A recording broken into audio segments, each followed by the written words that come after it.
My great-great-great-grandfather came across from Borough, and that would be 160 years ago. His son took over his business, passed it on to his son, and yeah, here we are today. When we joined, Mitre was a very small business and it's grown dramatically over the years, but it was a family.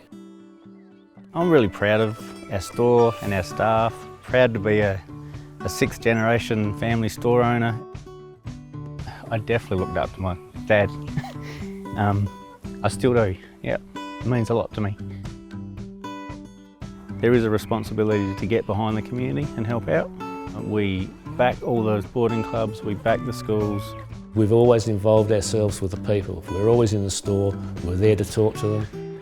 I do like the fact that you can walk out on the shop floor and you know people by their name, they know you by your name.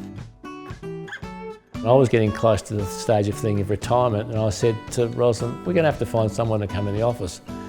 At about the same time, Mel walked in, who was obviously a daughter-in-law. No, that's not happening. We're not doing that. And I said, I've got just the right job for you, Mel. You can start whenever you like. Working with Greg has been fantastic. We've both got really different things to offer and we've got different strengths. So, you know, we try and get the job done at work and we try and leave it there, but you know, sometimes it comes home. I think we're very lucky to have the relationship that we do. For Mel and I to work together is, I think it's actually incredible. Family Friday. We call it Family Friday.